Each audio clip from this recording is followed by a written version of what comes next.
happening there. But with the G7, instead of running a crusade or preaching on the street or something where you're likely to be arrested or, some serious persecution come your way, people can sit down on the street and they can, hey mate, have a look at this, and they can be, it's very discreet, you're sitting beside someone, policeman walks past, they have no clue what you're talking about, they don't know that you're sharing the gospel, that you could be showing a picture of your family or funny thing on Facebook or anything, that's the discreet thing about the app. So it's a great tool, and it's in their own language. Most of the tools coming to India, of course, are from the States and they're in English, and to have things in their own language is just gold. So it's a privilege to be able to work over there. It's great. And which part of India?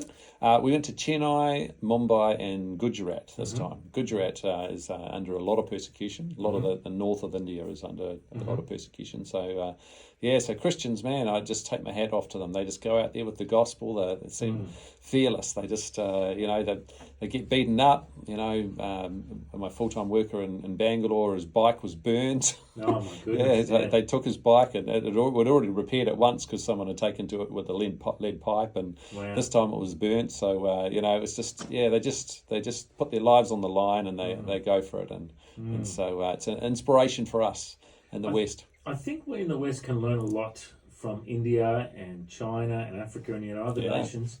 There seems to be a lot more boldness that people come to Christ and then they know they're actually meant to tell others, and so they actually do it.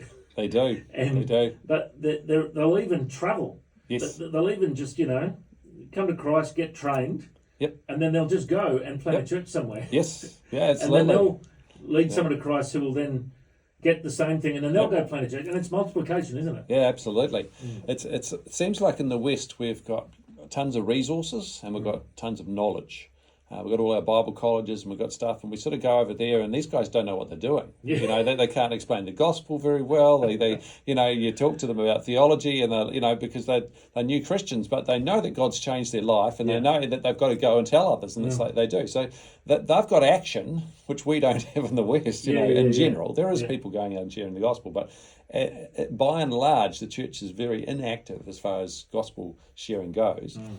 But they're very active, but they don't have the knowledge or the resources to make it happen. If we can bring those things together, it's an awesome combination. Absolutely. Well, we can certainly learn from what God's doing there, and pray that it'll happen here, that we'll be activated over here in our churches.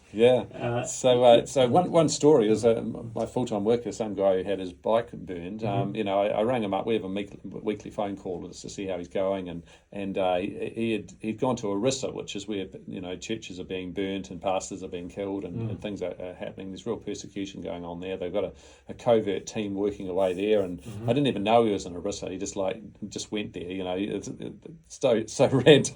But anyway, I said to him, he said, I've got to go, my train's leaving. And I said, your train, where are you going? He says, I'm going to Punjab. I said, Punjab? What do you... He said, yes, yesterday a friend of mine rang me from Punjab. He's got a group of people he wants me to train with the G7 and get going in evangelism. I'm like, okay. He said, I'll send you my ticket. Anyway, he WhatsApps me the ticket, and guess how long the train ride is to Punjab? How long? 43 hours. Oh, my goodness. 43 hours. I'm looking at it going, he's just jumped on the train and he's going to travel for 43 hours to go and train a group of Christians to share the gospel. And, we can't give up a Wednesday night to go out for evangelism training over here in the West, and it's just amazing commitment. So they're inspirational. Oh, absolutely. That's so awesome, mate. And I know you've spent some time in New Zealand as well. Yep. Tell us what have you been up to over there? Yeah, New Zealand's had an amazing time in New Zealand.